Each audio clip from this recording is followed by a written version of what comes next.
இந்த உலகம் இருக்க வரைக்கும், இந்த பூமி இருக்க வரைக்கும் எங்களுக்கு ஜாதி வேணும், ஜாதி வேணும். எல்லா உயிரினங்களையும் மக்களையும் பாதுகாக்கிறதுக்கான ஒரு சட்ட வரைவுரையை ஆனால் அம்பேத்கர் நமக்கு எழுதி ஒன்று கொடுத்துருக்காரு இல்லையா? அது நம்மளை பாதுகாக்கலையா அந்த சட்டம்? அப்போ எதுக்கு இந்த நாட்டில் சட்டம், எதுக்கு இந்த நாட்டில் வரைமுறை, எதுக்கு கோர்ட்டு, எதுக்கு போலீஸ் ஸ்டேஷனு, எதுக்கு வந்து கவர்மெண்ட்டோட ஆர்கனைசேஷன்? நீங்கள் சொன்னீங்கல்ல ஜாதி பாதுகாப்பு கொடுக்குது, எதுவும் எனக்கு பாதுகாப்பு கொடுக்கல. நானும் இங்கே இருக்கக்கூடிய அரசியலமைப்பு சட்டமும் தான் எனக்கு பாதுகாப்பு கொடுக்குது. சரியா? அந்த அரசியலமைப்பு சட்டத்தை எழுதுனது தெரிஞ்சுக்கோங்க, புரிஞ்சுக்கோங்க. நீங்க உங்களுக்கு தனிப்பட்ட முறையில் வாழ்வதற்கான உரிமை, உணவு உண்பதற்கான உரிமை, இடுப்பதற்கான உரிமை கொடுத்ததும் அதை எழுதியதும் நீங்கள் கூறப்படும் நீங்க எல்லாம் புறக்கணிச்ச ஒரு ஜாதியிலிருந்து பிறந்தவர் தான் இன்னைக்கு எழுதியிருக்காரு. Sir, I am also double MA sir. Yes, proceed. I am also double MA. I am coming to Andhra, not Tamil Nadu. Okay. 3 languages எனக்கு தெரியும். அம்மா உங்கள் பேர் என்னம்மா? செஞ்சுலட்சுமி. செஞ்சுலட்சுமி. எந்த ஊர்லேருந்து வரீங்கம்மா? நான் தமிழ்நாடு சார். ஃபர்ஸ்ட் பிறந்தது ஆந்திரா. மேரேஜ் ஆனதுனால தமிழ்நாட்டுக்கு வந்து அரேஞ்ச் மேரேஜ் தான். நான் சொல்ல வர பாயிண்ட் ஒன்று தான் தயவு செஞ்சு சொல்கிறேன். இவங்க வந்து நான் சொல்கிற பாயிண்ட் கேட்ச் பண்ணுங்கள் தயவு செஞ்சு. ஸ்டேட்டு விட்டு ஸ்டேட்டு வந்து அரேஞ்சு மேரேஜ்லேயே இவ்வளோ பிரச்சனைகள் வந்தது. லாங்குவேஜ் தெரியாமல் நான் கஷ்டப்படி, எங்கள் வீட்டுக்காரர் என்னங்கன்னு கூப்பிட கூட எனக்கு தெரியாது சார். எனக்கு தமிழே வராது, வராமல் இருந்தால் என் பிள்ளைங்களை படிக்க வைக்க முடியாதுன்ட்டு நான் எம்காம் தமிழில் போட்டு படித்தேன். அப்போ எவ்வளோ பிரச்சனைகள் வந்துச்சு தெரியுமா? அந்த பிரச்சனைகளுக்கு எல்லாருமே என் ஜாதிக்காரங்க தான் சார் எனக்கு சப்போர்ட்டாக இருந்து வாழ வச்சாங்க. இல்லை, எனக்கு புரிஞ்சுக்கிறதுக்காக ஒரு கேட்குறேன். இப்போ நான் அந்த நிகழ்ச்சி நடத்தக்கூடிய நடுவராக இருந்து இந்த கேள்வி கேட்குறேன். நான் இந்த சைடு அந்த சைடும் பேசாமல் ஒரு பொதுவாக உங்களுக்கு கேள்வி கேட்குறேன். இந்த பாதுகாப்பு அப்படின்னு ஒன்று கொடுக்குதுன்னு சொல்கிறீங்க இல்லையா? இந்த நாட்டில் சட்டம் இருக்குது மக்களை பாதுகாக்க, எல்லாத்துக்குமே எல்லா உயிரினங்களையும் மக்களையும் பாதுகாக்கிறதுக்கான ஒரு சட்ட வரைவுரையை ஆனால் அம்பேத்கர் நமக்கு எழுதி ஒன்று கொடுத்துருக்காரு இல்லையா? அது நம்மளை பாதுகாக்கலையா அந்த சட்டம்? சாதி தான் பாதுகாக்குதுன்னு சொல்கிறீங்களா? நிஜமான வாழ்க்கையில் வர சட்டங்கள் பிரச்சனைகளுக்கு வந்து சட்டங்கள் பதில் சொல்லாது சார். இப்போ சப்போஸ் இவர் கல்யாணம் பண்ணிக்கிறாருன்னு வச்சுக்கோ, 4 தலைமுறையோ 3 தலைமுறை அப்புறம் இவருக்கு அப்புறமோ ஒரு குழந்தை அனாதையாக நிற்கும் போது அந்த குழந்தைங்களுக்கு சட்டம் பதில் சொல்லாது சார். கண்டிப்பாக சொல்லும். அந்த உறவு தான் யாரோ ஒரு பெரியவர் வந்து சொல்லுவார், 1008 இருக்கட்டும், அந்த புத்தி கெட்ட பையன் ஏதோ பண்ணிட்டான், இந்த குழந்தை என்னடா பண்ணும், இந்த குழந்தை யாராவது கட்டிக்குங்கடான்னு சொல்லுவோம். அதுவே அவங்க யாருன்னா சொல்லுவாங்க. எந்த சட்டங்களும் பாதுகாப்பு கொடுக்காதே சார். இதுக்கு நேரடியாக நான் பதில் சொல்லல. நீங்கள் சொல்கிறது ஒரு வகையில் பெரிய வீட்டில் எல்லார் வீட்லையும் பெரியவங்க இருக்காங்க, நல்லது கெட்டதை எல்லாரும் சொல்கிறாங்க. அந்த பெரியவர் எப்போவுமே எல்லார் வீட்லையும் ஒரு பெரியவர் இருக்காங்க, நல்லது சொல்லும் போது எடுத்துப்போம். அதே நேரத்தில் அந்த பெரியவருடைய அனுபவத்திலேருந்து அவர் வாழ்க்கையிலேருந்து சொல்கிறது எல்லாமே சரியாக இருக்கும்னு எப்படி நம்ம சொல்ல முடியும்? இப்போ இதே இல்லை, ஒரே சாதியில் பிறந்தவர்கள் ஒரே சாதியில் பிறந்திருக்காங்க, அண்ணன் தம்பிக்குள்ள பிரச்சனை, சொத்து பிரச்சனையை சட்டப்படி தீர்த்துப்பீங்களா? இல்லை ஒரு இடத்துல நீங்கள் வந்து சாதி விதியாக பேசி தீர்த்துப்பீங்களா? சாதி உங்களுக்கு அது பாதுகாப்பு? நான் கேட்குற கேள்விக்கு இல்லை, நீங்கள் ஒரு கேள்வியை வச்சதுனால மட்டும்தான் இந்த கேள்வியை தவிர நான் மற்றதுக்குள்ளே உள்ள வரல. நீங்கள் மற்றதெல்லாம் பேசுங்க. பாதுகாப்பு கொடுக்குதுன்னு ஒன்று சொன்னீங்கல்ல, அப்போ எதுக்கு இந்த நாட்டில் சட்டம், எதுக்கு இந்த நாட்டில் வரைமுறை, எதுக்கு கோர்ட்டு, எதுக்கு போலீஸ் ஸ்டேஷனு, எதுக்கு வந்து கவர்மெண்ட்டோட ஆர்கனைசேஷன்? ஒரே சாதியில் இருக்கக்கூடிய சொத்து பிரச்சனையை தீர்ப்பதற்கு சட்ட உதவி தேவைப்படுது. அண்ணன் தம்பியாக இருக்கிறாங்க, அக்கா தம்பியாக இருக்கிறாங்க, மாமன் மச்சானாக இருக்காங்க, அப்படி போய் நம்ம பேச வேண்டியது இருக்குது இல்லைங்களா? அதே நேரத்தில் தனக்கு நீதி வேணும், ஒரு இடத்துல சொந்தத்தில் கல்யாணம் பண்ணி கொடுத்துட்டான் ஆனால் பிள்ளைய அடிக்கிறான் அப்படின்னா சட்டத்தை நோக்கி தான் போகிறோம் இல்லைங்களா? டொமஸ்டிக் வயலன்ஸாக இருக்குது, நம்ம பிள்ளைக்கு பாதுகாப்பு தேடி அதே சொந்தத்தில் போகிறோம். அப்போது அன்றாட தேவை அப்படின்னு ஒரு பிரச்சனை வரும்போது சட்டம் உங்களுக்கு பாதுகாப்பாக இருக்கா, அங்கே சாதி பாதுகாப்பாக இருக்கா? எனக்கு பதில் சொல்லுங்கள். சாதி தான் சார். ஏன் சொல்கிறேன்னா, எனக்கு காரணத்தோட சொல்லுங்கள். எல்லாமே இந்தியன் பீனல் கோட் பிரகாரம் செஞ்சப்பட்டது தான். அவங்க விசாரணை மட்டும்தான் பண்ண முடியும்.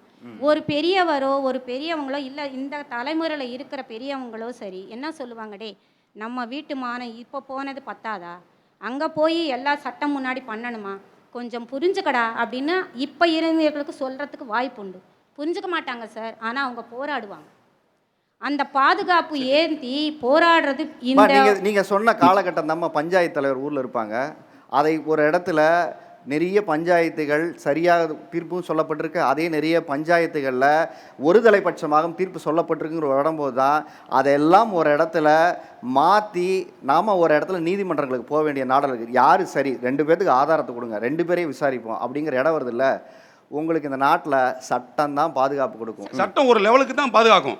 சட்டம் தான் ஒரு லெவலுக்கு தான் பாதுகாக்கும். அதுக்கப்புறம் வந்து கடைசி வரைக்கும் வீட்டில் வந்து அந்த பொண்ணை பார்த்துக்க வச்சுக்க, அவங்களுக்கு ஜீவனாம்சம் கொடுக்குறேன் வைக்கிறேன்றது அது ஒத்து சேர்ந்து போனா தான், குழந்தை குட்டி ஆனால் தான். டைவர்ஸ் ஆனதுக்கப்புறம் அந்த பெத்த தாய் தப்பை தான் சார் கடைசி வரைக்கும் பார்க்கணும். பெத்த தாய் தப்பனை தான் சார் பார்க்கணும். எப்படி சட்டம் எப்படி பார்க்கும், எப்படி சட்டம் பார்க்கும்? கொஞ்சமாக சிந்திச்சு பாருங்க. அந்த தாய் தாப்பனை அந்த ஒரு மருந்தை குடிச்சு செத்துருவான், நமக்கு இப்படி ஒரு வாழ்க்கை வந்துருச்சு, அந்த பிள்ளை கலங்கும் போது அப்பா நான் இருக்கமா, எதுக்கும் கவலைப்படாத நான் இருக்கேன்.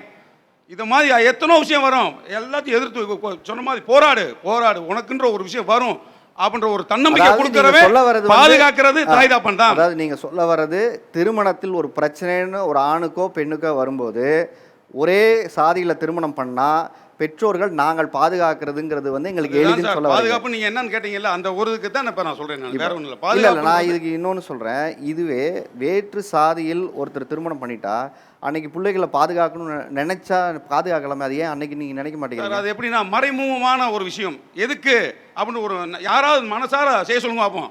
பப்ளிக்ல நான் என் பிள்ளைய நான் வேற சார்ல முடிச்சுட்டாங்க, நான் பாதுகாப்பு கொடுக்குறேன்னு சொல்லுங்க, கொடுக்க மாட்டாங்க. என்னன்னா மறைமுகமா, மகளே இங்க வா மகளே, நீ மட்டும் வா மகளே, இதை செய் மகளே, இதைத்தான் பண்ணுவாங்க. அப்ப வந்து அங்க லேசா அங்க இடிக்கல சார், அங்க இடிக்கும்ல, எப்படி ஏத்துக்கிற முடியாது.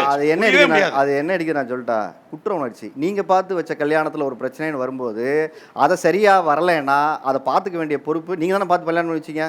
நம்ம கல்யாணம் முடிச்சு வச்சா கேள்வி நீங்க பார்த்து ஒரு கல்யாணம் பண்ணி வைக்கிறீங்க, நல்லது கெட்டதை நீங்க தான் பாத்தீங்க. அந்த பொண்ணு விருப்பத்தை 2ஆம் பட்சமா வச்சுட்டு நீங்க சொல்றதை கேட்டு உங்க பொண்ணோ பையனை கல்யாணம் பண்ணிட்டாங்கன்னு வச்சுக்கோங்களேன், நல்லது கெட்டதை யார் பார்க்கணும்? ஏன்னா விருப்பம் உங்களதோடது. கண்டிப்பா. அப்போ அவங்க விருப்பத்துக்கு ஒரு கல்யாணம் பண்ணும்போது நீங்க ஏன் நிறைய பேர் அவங்க பின்னாடி நிக்கல அப்படின்னு இவங்க எல்லாம் சொல்றாங்கன்னா, சார் நிறைய பேர் ஏன் நிக்கலன்னு நிறைய பேர் இங்க வந்து உட்கார்ந்துருக்காங்கல்ல, என்ன சொல்ல வராங்கன்னா, அதுக்கு நான் பதில் சொல்றேன் சார். இதை சொல்லி முடிச்சா அதுக்கு பதில் சொல்லுங்க. அநேக பேர் ஏன் இளைஞர்கள் நீங்க ஏன் நிறைய பேர் வந்து கல்யாணத்தை நீங்க ஏத்துக்க மாட்டேங்கிறீங்கன்னா, என் விருப்பம் இல்லாம நீ போய் கல்யாணம் பண்ணிட்ட, நான் ஏன் வந்து நிக்கணும், நான் ஏன் வந்து செய்யணும்? ஓகேங்களா? உங்களோட ஈகோ தடுக்குது. பாதுகாப்பு, எங்க பிள்ளைக்கு பாதுகாப்பு தான் நாங்க உறவை தேடிக்கிட்டு இருக்கோம் தவிர வெளி இடத்துல போய் நாளைக்கு அவன் விட்டுட்டு போயிட்டானா நிறையா நடக்குது சார். விட்டுட்டு போயிட்டானா அவங்க அப்பா விட்டுட்டு போனாரு, பல பிரச்சனை சந்திச்சுன்னு சொன்னாங்க. அந்த பாதிப்பு வரக்கூடாது, ஒரு பெண் பாதிக்கப்படக்கூடாது. அதனால தான் எங்கள் ஆப்ப நாட்டில் எங்களுக்குன்னு ஒரு கொள்கைன்னா நாங்கள் ஜாதியாக பிடிச்சிருக்கிறோம். சுயஜாதி பற்று பல ஜாதி நப்பு. அந்த தம்பி சொன்னாப்புல யாரும் சாப்பிட மாட்டுறாங்கன்னு. இன்றைக்கி அரசியல்வாதி பெரும்பாலும் போனால் மொய்க்கு அவர் கொடுத்துட்டு போகிறாங்க. நான் சாப்பிட்றேன் சார், என் நண்பர் வீட்டுக்கு போகிறேன், அண்ணாந்து பார்த்தா டாக்டர் அம்பேத்கர் படம் இருக்கும், நான் சாப்பிட்டு வரேன். நாங்கள் ஜாதி பார்க்கல, எங்கள் ஜாதியை நாங்கள் உயர்த்தி பிடிக்கணும்னா எங்கள் கட்டுப்பாடு இருக்கணும். ஒரு வண்டி எல்லாம் மாரி ஸ்பீடாக போனால் விபத்து உண்டாக்கிறோம். என் பொண்ணை நான் எப்படி வளர்க்கணும் அப்படின்னு. அது மாதிரி ஒரே ஜாதியில் வெட்டுனா ஒன்றும் இல்லை, மாட்டு ஜாதிக்குன்னா ஆவண கொலைன்னு சொல்கிறாங்க. அது மட்டும் ஏன் அப்படி சொல்கிறாங்க? கொலை என்பது எல்லா இடத்துலையும் நடக்குது.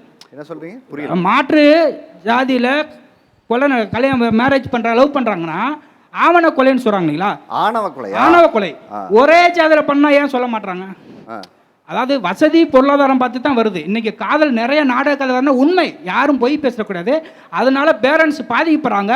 அதனுடைய வலியும் வேதனையும் அந்த பேரண்ட்ஸ் தெரியும். நம்ம பொண்ணு கெட்டு போயிடக்கூடாது, அதனால தான் முடிச்சு எங்கள் ஜாதி, எங்கள் அத்தை மகன் மாமா மக எங்கள் உறவை தேடி நாங்கள் போகிறது, எங்கள் ஜாதியை நாங்கள் ஒரு கண்ட்ரோலாக கொண்டு வரதை நாங்கள் நினைக்கிறோம். அதுதான் வந்து தமிழ்நாட்டினுடைய கல்ச்சர். அதை தான் நாங்கள் பாதுகாத்துக்கிட்டு இருக்கோம். அதை தான் நாங்கள் சொல்ல வரோம். எங்களுக்கு ஜாதி வேணும். இந்த உலகம் இருக்க வரைக்கும், இந்த பூமி இருக்க வரைக்கும் எங்களுக்கு ஜாதி வேணும், ஜாதி வேணும். ஜாதி தான் சமூகம் என்றால் வீசும் காற்றில் விஷம் பரவட்டும்.